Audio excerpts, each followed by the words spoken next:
ધોરણ 10 માં સ્વાગત કરું છું।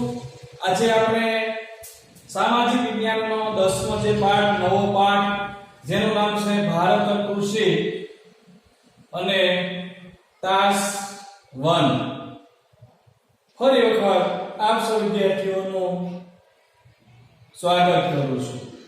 આ પાઠની અંદર આપણે ભારતની જે કૃષિ છે તે કૃષિનો આપણે પરિચય મેળવવાનો છે। ભારતની અંદર કૃષિના પ્રકારો જોવાના છે, પછી કૃષિની પદ્ધતિઓ, ક્યાં ક્યાં પાક લઈ શકાય, તેના માટેની અનુકૂળ આબોહવા, બધા લેવામાં આવતા જે કૃષિના જે પાકો છે પાકનો અભ્યાસ આપણે કરવાનો છે। તો આપણે જોઈએ કે આપ સૌ જાણો છો પ્રાચીન કાળથી ભારતના મોટા ભાગના જે લોકો છે એ લોકોની આર્થિક પ્રવૃત્તિ રહી છે। એટલે આ કૃષિ છે, કૃષિ એ પ્રાચીન કાળથી મોટા ભાગના જે લોકો છે લોકોની એ આર્થિક પ્રવૃત્તિ રહી છે એમ કહી શકાય। આજે પણ ભારતની જે અર્થવ્યવસ્થા છે એ અર્થવ્યવસ્થાનો જે મુખ્ય આધાર છે એ પણ કૃષિ જ છે। તો ભારતની અર્થવ્યવસ્થાનો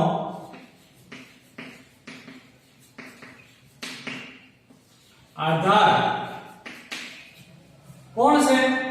તો કઈ કૃષિ જ છે એમ આપણે કહી શકાય કે આજે પણ ભારતની જે અર્થવ્યવસ્થા છે એ અર્થવ્યવસ્થાનો જે આધાર છે એ આધાર કૃષિ રહી છે।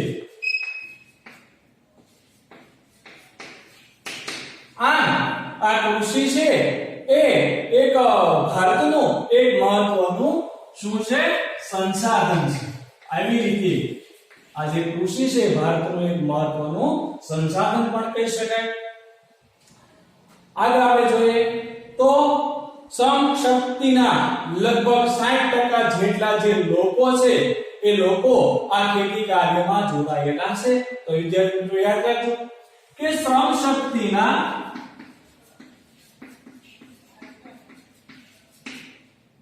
લગભગ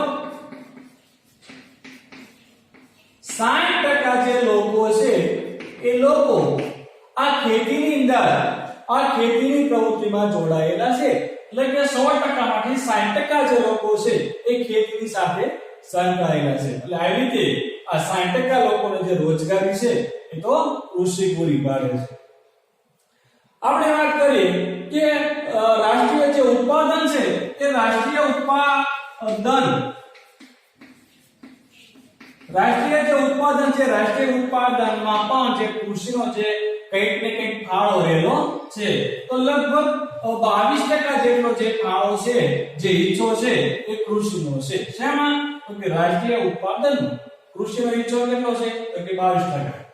તો રાષ્ટ્રીય ઉત્પાદનમાં પણ 22% જે છે એ આ જે કૃષિ છે એ એનો જે હિસ્સો છે જે ફાળો છે એ રહેલો છે। હવે આપણે વાત કરીએ કે જે કૃષિ છે એ લોકોને ખોરાક તો પૂરો પાડે છે, પણ ખોરાક સિવાય જે ઉદ્યોગો છે એ ઉદ્યોગોને કાચો માલ પણ એ પૂરો પાડે છે।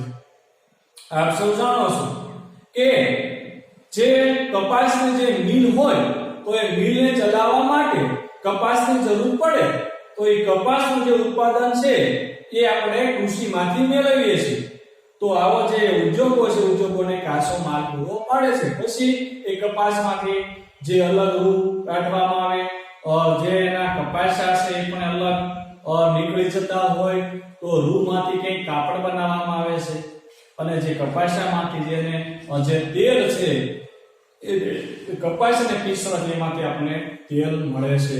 તો જે કઈ ઉદ્યોગો છે એ ઉદ્યોગોને જે કાચો માલ છે કાચો માલ પણ એ કૃષિ પૂરો પાડે છે।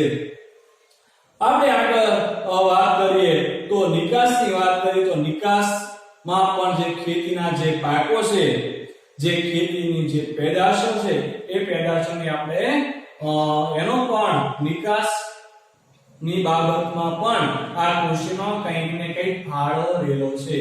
તો આપણે વાત કરીએ તો જે નિકાસ કરીએ છીએ ખેતીની જે પેદાશો છે, ખેતીના જે પાકો છે, એ પાકોનો જે આપણે નિકાસ કરીએ છીએ, નિકાસમાં પણ આ ખેતીનું કંઈક ને કંઈક યોગદાન છે. એટલે ખેતીના પાકો અને એ સિવાય એની જે પેદાશો છે, એ પેદાશોનું આપણે નિકાસ કરીએ છીએ. તો નિકાસની બાબતમાં પણ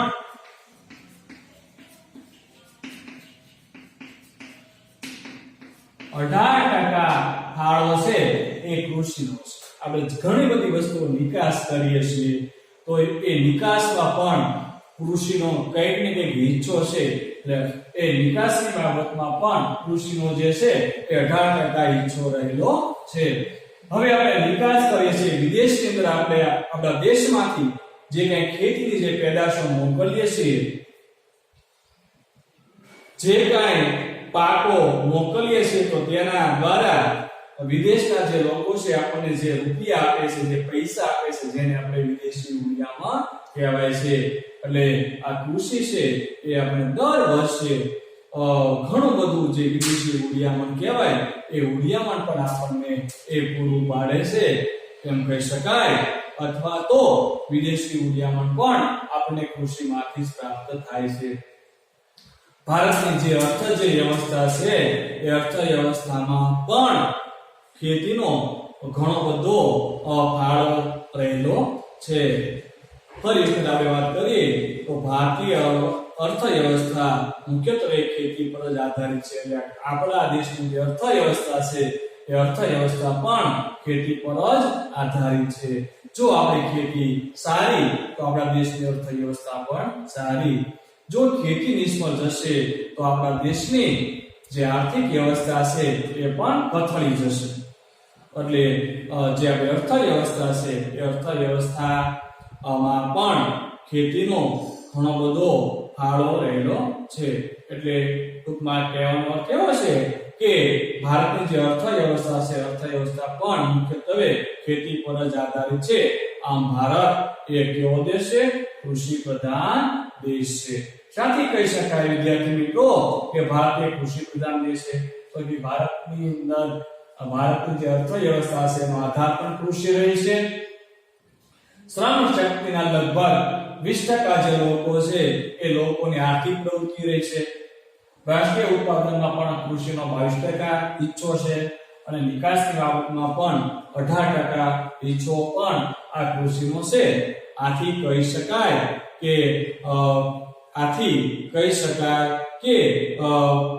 ભારત એક કૃષિ પ્રધાન દેશ છે. હવે આપણે વાત કરીએ તો ભારતની અંદર જે ફળદ્રુપ મેદાનો છે,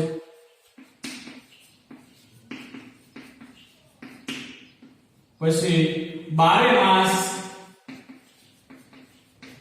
પાક લઈ શકાય તેવી આબોહવા,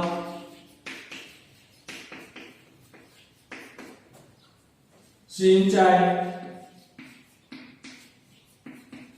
એટલે કે જે પાક છે એ પાકને જે પાણી પાવા માટેની વ્યવસ્થા એને કહેવાય સિંચાઈ. પછી કુશળ એટલે કે હોશિયાર અને મહેનતુ ખેડૂત વગેરેને લીધે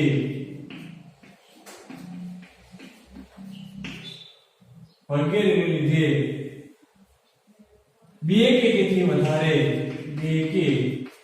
તેથી વધારે પાકનું જે વાવેતર છે એ વાવેતર કરી શકાય છે. એટલે ભારતની અંદર ફળદ્રુપ મેદાનો આવેલા છે. ફળદ્રુપ મેદાનો એટલે એવા મેદાનો કે જેની અંદર ઘણા બધા પોષક તત્વો રહેલા હોય. એટલે પોષક તત્વો રહેલા હોય એટલે આપણને ઉત્પાદન સારું મળે. એટલે આવા મેદાનો આવેલા છે. 12 માસ પાક લઈ શકાય તેવી અનુકૂળ કહી શકાય એવી જે આબોહવા છે એ આબોહવા આવેલી છે. સિંચાઈની સગવડતા પણ સારી છે. ભારતનો જે ખેડૂત છે કેવો છે? કુશળ અને મહેનતુ છે. વગેરેને લીધે બે કે તેથી વધારે જે પાકનું જે વાવેતર છે એ આપણા ભારત દેશની અંદર કરી શકાય છે. તેમ છતાં ભારતમાં કૃષિ ક્ષેત્રે વિકાસ લાવી શક્યા નથી અથવા સાધી શક્યા નથી. આમ છતાં ભારતમાં આપણે કૃષિ ક્ષેત્રે જે વિકાસ થવો જોઈએ એ વિકાસ આપણે સાધી શક્યા નથી. વિકાસ સાધી શક્યા નથી એટલે કે જે વિકાસ થવો જોઈએ એ વિકાસ આપણે કરી શક્યા નથી. આવું બધું જે છે એ હવાને કારણે ફળદ્રુપ મેદાનો, બારેમાસ પાક કરી શકાય તેવી આબોહવા, સિંચાઈની પણ સારી સગવડ છે, ખેડૂત પણ કુશળ અને મહેનતુ છે. આવી બધી અનુકૂળતાઓ હોવાને કારણે આપણે 2 કે 2 થી વધારે પાક લઈએ છીએ. છતાં પણ ભારતમાં કૃષિ ક્ષેત્રે જે વિકાસ થવો જોઈએ એ વિકાસને આપણે સાધી શક્યા નથી. એની પાછળનું કદાચ એવું પણ કારણ હોય કે ભારતનો જે ખેડૂત છે એ ગરીબ અને કેવો છે? નિરક્ષર છે. ભારતનો જે ખેડૂત છે એ ભારતનો ખેડૂત એકંદરે ગરીબ છે અને ગરીબ તો છે જ પણ પછી પાછો નિરક્ષર પણ છે. નિરક્ષર એટલે અભણ. નિરક્ષર કોને કહેવાય? કે જે વ્યક્તિ કોઈ પણ એક ભાષા લખી કે વાંચી ન શકે એવા માણસને આપણે નિરક્ષર કહેવાય. હિન્દી ભાષા હોય, ગુજરાતી ભાષા હોય, ઉર્દુ હોય, અંગ્રેજી હોય, વગેરે ભાષા, કોઈ પણ ભાષા હોય તો ઈ ભાષા લખી કે વાંચી ન શકે. બરાબર ને? આવા વ્યક્તિઓને આપણે નિરક્ષર કહીએ. તો આપણા જે ભારત દેશના જે ખેડૂતો છે એ એકંદરે કેવા છે? ગરીબ છે. તેની પાસે એવા જે યંત્રો છે, યંત્રો ખરીદવા માટે નાણાં નથી, પૈસા નથી. સારી જે દવાઓ છે, જંતુનાશક જે દવાઓ છે, દવાઓનો જે ઉપયોગ કરવા માટે તેમની પાસે કોઈ આ દવાને ખરીદવા માટેના જે પૈસા છે એ પણ એમની પાસે નથી. એક તો એ નિરક્ષર હોવાને કારણે ગમે તેવી જે વસ્તુઓ છે એ વસ્તુઓ જે વેપારીઓ આ ખેડૂતને એ પધરાવી દે છે. તો ભારતનો જે ખેડૂત છે એકંદરે ગરીબ અને નિરક્ષર છે. એટલે આ પણ કારણ હશે કે જેને કારણે આપણો જે કૃષિનો જે વિકાસ છે થવો જોઈએ એ થઈ શકતો નથી. હવે આપણે આગળ વાત કરીએ તો સિંચાઈની અપૂરતી સગવડ. જો બધે સિંચાઈની સગવડ નથી પણ અમુક વિસ્તારો એવા છે, રણ વિસ્તારો ખાસ કરીને કહી શકાય, સૂકા જે વિસ્તારો છે જ્યાં વરસાદ ઓછો પડે છે, જ્યાં સિંચાઈની અપૂરતી સગવડતાઓ છે, તો જ્યાં સિંચાઈની જે છે અપૂરતી સગવડતાઓ છે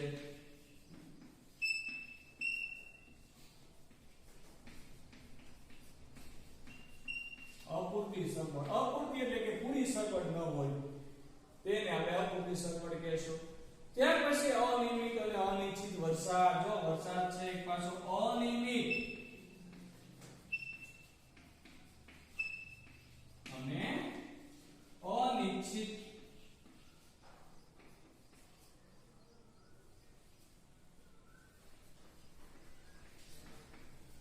અનિયમિત એટલે વરસાદ ક્યારે આવે એનું નક્કી. કે આપણે પાક વાવ્યો, ચોમાસાની ઋતુ હોય, વરસાદ પડ્યો હોય અને સરસ મજાની વાવણી થઈ ગઈ હોય, તો વાવણી કર્યા પછી વરસાદ ક્યારે આવે એ નક્કી હોતું નથી મિત્રો. 15 દિવસે આવે અને 20 દિવસે આવે અને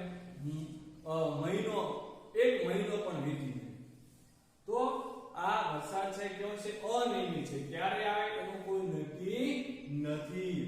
અને અનિશ્ચિત એટલે કે પડે તો વધારે પડે, ન પડે તો ન પણ પડે. એને આપણે અનિશ્ચિત વરસાદ કહીશું. જેમ કે આપણે કહીએ છીએ કે ભાઈ અતિવૃષ્ટિ, અનાવૃષ્ટિ. અતિવૃષ્ટિ એટલે કે અતિશય વરસાદ પડવો, અનાવૃષ્ટિ એટલે કે વરસાદ ન પડવો. તો અનિશ્ચિત વરસાદ એટલે ક્યારે વરસાદ કેટલો પડે, બરોબર ને, અને ન પણ પડે એને આપણે કહીશું અનિશ્ચિત વરસાદ. ત્યાર પછી આપણે વાત કરીએ કે વધારે વસ્તી. તો આપણા દેશની અંદર ખ્યાલ છે કે વસ્તીનું જે પ્રમાણ છે વધતું જાય છે. વધારે વસ્તી, આપણા દેશની જે વસ્તી છે ઘણી બધી વધારે છે.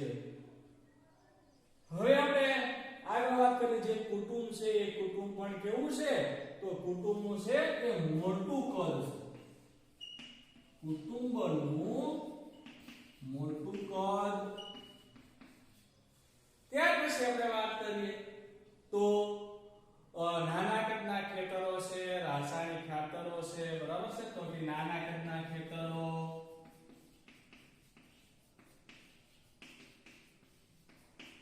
પછી રાસાયણિક ખાતરો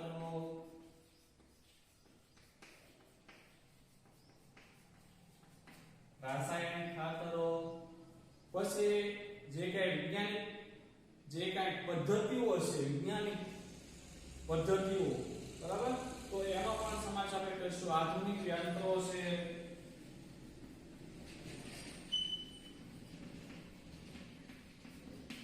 આધુનિક જે યંત્રો પછી આપણે વાત કરી શકાય કે જે શિક્ષિત વર્ગનું ખેતીમાં ન જોડો કે જે ભણેલા જે લોકો છે એ લોકો ખેતીમાં જોડાતા નથી એટલે કે જે શિક્ષિત જે લોકો છે બરાબર તો શિક્ષિત વર્ગનું જે ખેતી છે ખેતીમાં ન જોડાવું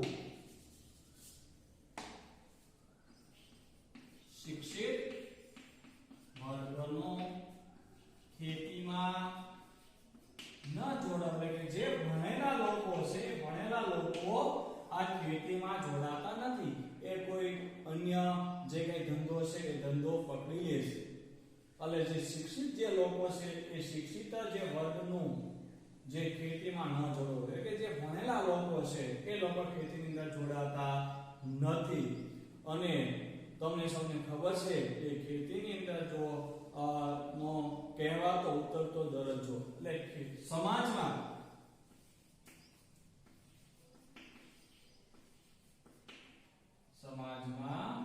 ખેતીનો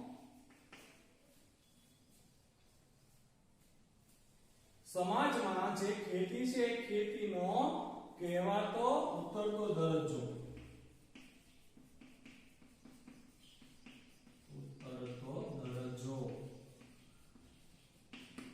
એટલે ખેતીની અંદર જે છે ખેતીનો કહેવાતો ઉતરતો દરજ્જો વગેરેને લીધે વૈશ્વિક ઉત્પાદન સામે ભારતનું જે ઉત્પાદન છે પ્રમાણમાં ઓછું થાય છે વગેરેને લીધે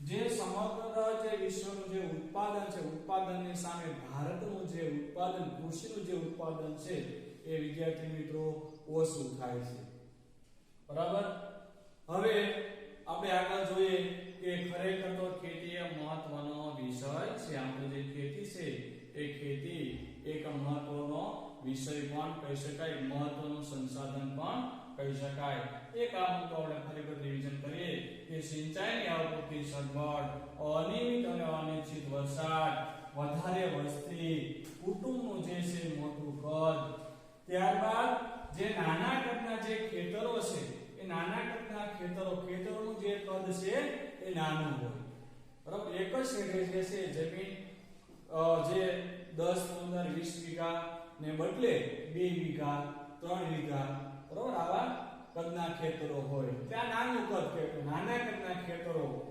પછી રાસાયણિક જે ખાતરો છે એ રાસાયણિક ખાતરો આધુનિક યંત્રો ત્યાર પછી શિક્ષિત વર્ગનું ખેતીમાં ન જોડવા આપણે જેમ વાત કરી કે જે ભણેલા જે લોકો છે ભણેલા લોકો ખેતીમાં જોડાતા નથી અને સમાજમાં જે ખેતીનો જે કહેવાતો જે ઉતરતો દરજ્જો છે વગેરેને લીધે જે વિશ્વનું જે કૃષિનું જે ઉત્પાદન થાય છે વિશ્વમાં એ ઉત્પાદનની સામે ભારતનું જે છે એ કૃષિનું જે ઉત્પાદન છે એવું છે વિદ્યાર્થી મિત્રો ઓછું છે તો વગેરેને લીધે જે વૈશ્વિક જે ઉત્પાદન થાય છે એ વૈશ્વિક ઉત્પાદન સામે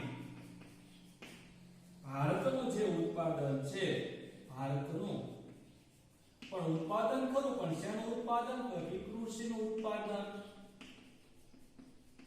કેવું છે તો કે ઓછું છે એટલે આવા કારણોના હિસાબે આપણું જે કૃષિનું જે ઉત્પાદન છે બરાબર થતું નથી ખ્યાલ આવી ગયો વિદ્યાર્થી મિત્રો ચલો હવે આપણે વાત કરીએ કૃષિ પ્રકારો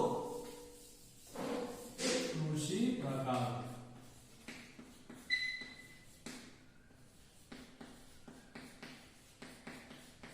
એટલે ખેતીના પ્રકારોની આપણે વાત કરીએ તો ભારતના લોકોની સામાજિક અને આર્થિક સ્થિતિ, રાષ્ટ્રીય રાજનીતિ અને ભારતનું સમગ્ર અર્થતંત્ર ખેતીની સાથે જોડાયેલું છે. તો આપણે વાત કરીએ કે ભાઈ ભારતના જે લોકો છે એ લોકોની સામાજિક અને આર્થિક સ્થિતિ, ત્યાર પછી રાષ્ટ્રીય જે રાજનીતિ છે એ રાજનીતિ અને ત્યાર પછી ભારતનું જે અર્થતંત્ર છે એ અર્થતંત્ર સમગ્ર અર્થતંત્ર કહી શકાય એ ખેતીની સાથે જોડાયેલા છે. તો આ બધા જેમ કે આપણે વાત કરીએ તો કે ભારતના લોકોની સામાજિક, આર્થિક સ્થિતિ, ત્યાર પછી રાષ્ટ્રીય રાજનીતિ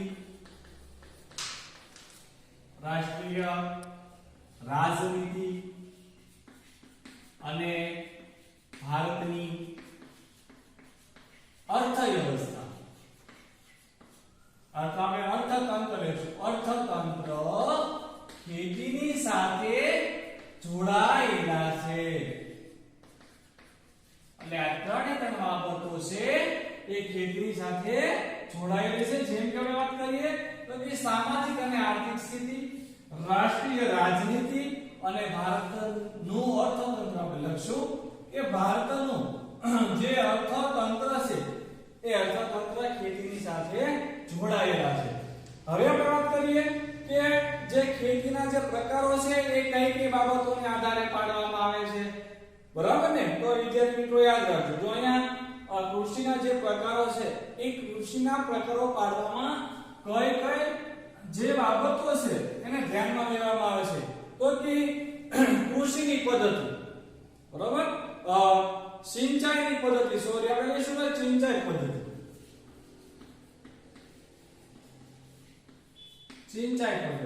એટલે કે જે વાવેતર કરેલા જે પાકો છે એ પાકોને જે પાણી છે કઈ રીતે પૂરું પાડવામાં આવે છે, કુવા દ્વારા પૂરું પાડવામાં આવે છે, નહેર દ્વારા એને પૂરું પાડવામાં આવે છે, કઈ રીતે? તો આ સિંચાઈની પદ્ધતિને ધ્યાનમાં લઈને કૃષિના પ્રકારો પાડવામાં આવે છે. ત્યાં આપણે ખેત પેદાશો, એટલે ખેતીમાંથી કઈ કઈ પેદાશો મેળવવામાં આવે છે, બરાબર? કે ખેત પેદાશો કઈ રીતે કહેવાય? ઘઉં, બાજરી, જુવાર, મકાઈ, પછી મોટા જે વૃક્ષો છે આંબા, સીગુડી, બરોબર ને? તો આવા જે વૃક્ષો, જે છોડ છે, છોડ દ્વારા જે કઈ પેદાશો મેળવવામાં આવે છે. તો આ વાત કરીએ, આ બધી ખેત પેદાશો છે. તો ખેત પેદાશોને પણ ધ્યાનમાં લઈને કૃષિના પ્રકારો પાડવામાં આવે છે. અને ત્રીજી જે બાબત છે એ ત્રીજી બાબતની આપણે વાત કરીએ કે આર્થિક વળતર.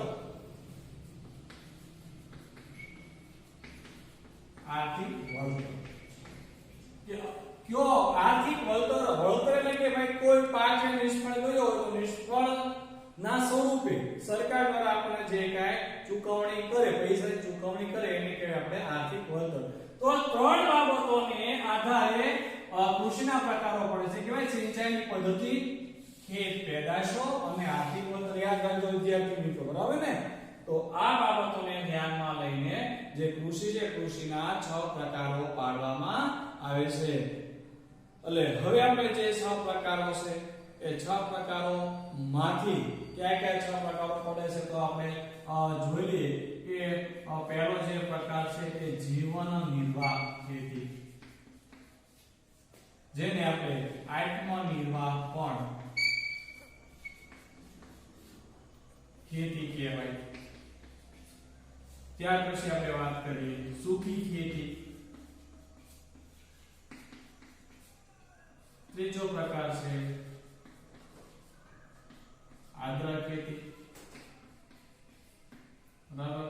ત્યાર પછી જે ચોથો પ્રકાર છે એને આપણે આ આદ્ર ખેતીને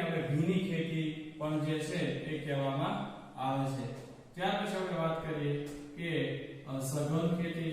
સઘન ખેતી આમ તો છઠ્ઠા ક્રમે આવે છે, પણ અહીંયા આપણે લખી લઈએ સઘન ખેતી છે। ત્યાર પછી બાગાયત ખેતી છે,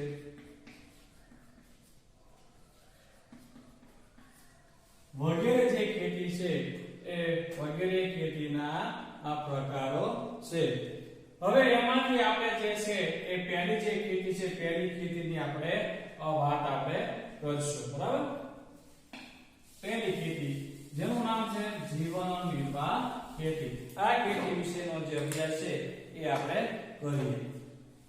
તો પહેલી ખેતીના જે કે પ્રકારો છે, પ્રકારોમાંથી આપણે પહેલા પ્રકારની વાત કરીએ તો જીવન નિર્વાહ ખેતીની આપણે વાત કરશું।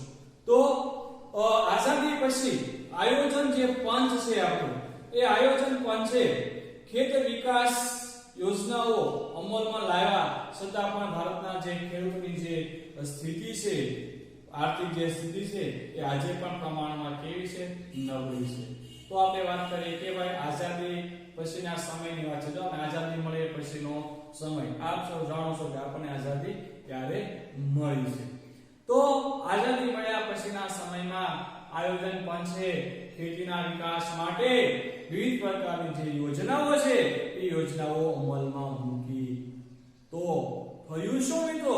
છતાં પણ આવી બધી યોજનાઓ અમલમાં મૂકી છતાં પણ જે ભારતના જે ખેડૂતો છે એ ખેડૂતોની જે આર્થિક જે સ્થિતિ છે એ આર્થિક સ્થિતિ તેમના નબળી જ રહી છે।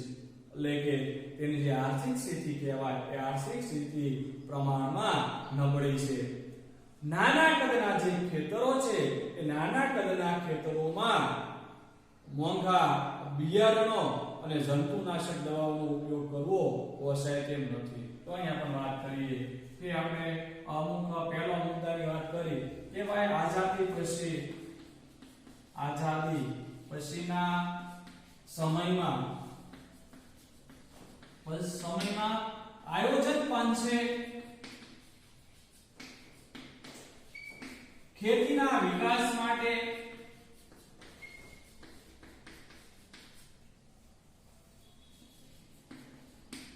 ઘણી બધી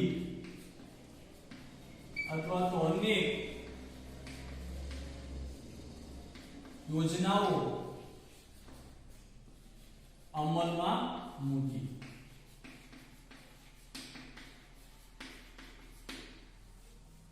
પણ ભારતના જે ખેડૂતો છે એ ખેડૂતોની જે આર્થિક સ્થિતિ છે પ્રમાણમાં કેવી નબળી રહી છે, અથવા નબળી છે।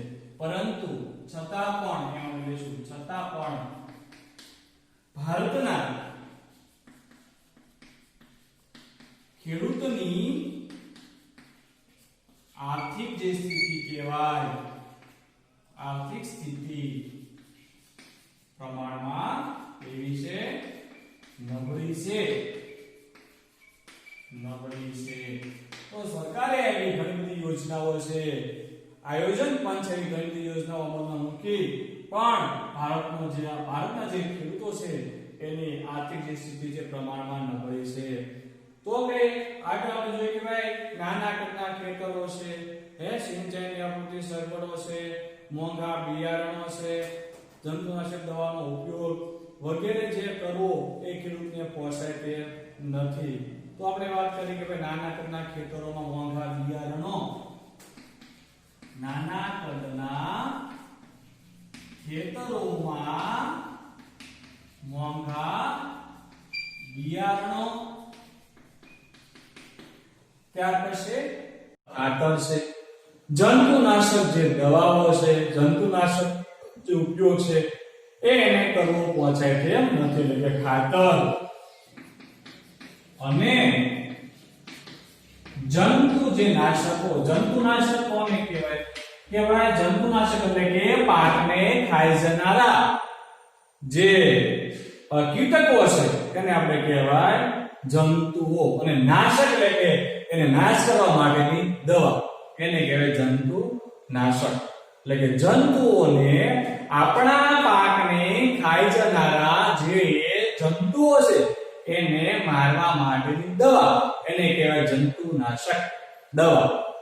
તો જંતુનાશક, બરાબર, જંતુનાશક જેનો ઉપયોગ, જંતુનાશકોનો ઉપયોગ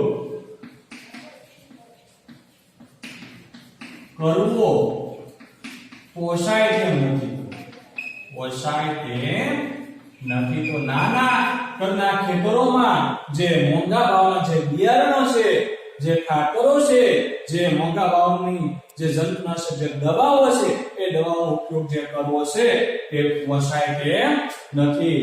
ખેતરમાં પાકતું છે અનાજ છે, એ અનાજ પોતાના જે પરિવાર છે એ પરિવારના જ ભરણ પોષણની અંદર અનાજ વપરાય જાય છે. તો તેને આપણે કહેવાય, આવા પ્રકારની ખેતીને કેવી ખેતી કહેશું? જીવન નિર્વાહ ખેતી. યાદ રાખજો મિત્રો, જીવન નિર્વાહ ખેતી એટલે શું? તો ખેતરમાં થતું અનાજનું ઉત્પાદન. અહીંયા એક આપણે વ્યાખ્યા આવી છે,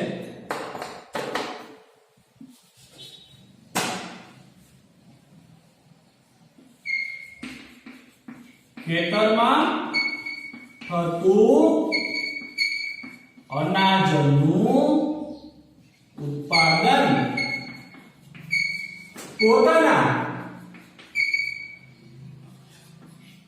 પોતાના જે પરિવાર છે એ પરિવારના ભરણ પોષણમાં જ અનાજ વપરાઈ જતું હોય તો તેને આપણે, બરાબર છે ને, કેવી જીવન નિર્વાહ આપણે ખેતી કે જો પરિવારના ઉપયોગ આપણે એમ લખીએ કે ખેતરમાં થતું અનાજનું જે ઉત્પાદન છે એ પોતાના જે પરિવાર છે એ પરિવારના ઉપયોગ જેટલું જ થાય છે. યોગ જેટલું જ થાય છે. એટલે એનું અનાજનું ઉત્પાદન થાય છે, પણ કેટલું થાય છે તે કહેવાય પોતાનો જે પરિવાર છે એ જેટલો ઉપયોગ કરી શકે એટલા જ અનાજ પાકે છે. એટલે એ અનાજને વેચી શકતો નથી, કારણ કે એની પાસે અનાજ વધારે નથી. બરાબર, કેટલું અનાજ છે તો કે પોતાના પરિવારનું જે ભરણ પોષણ થાય એટલું જ, પોતાનો જે પરિવાર છે એનો ઉપયોગ કરી શકે એટલું જ અનાજ છે. તો આપણે આગળ લખીએ કે જે તેના કુટુંબના ભરણ પોષણમાં જ વપરાઈ જાય છે, કે જે તેના જે કુટુંબ છે એ કુટુંબના ભરણ પોષણમાં જ વપરાઈ જાય છે.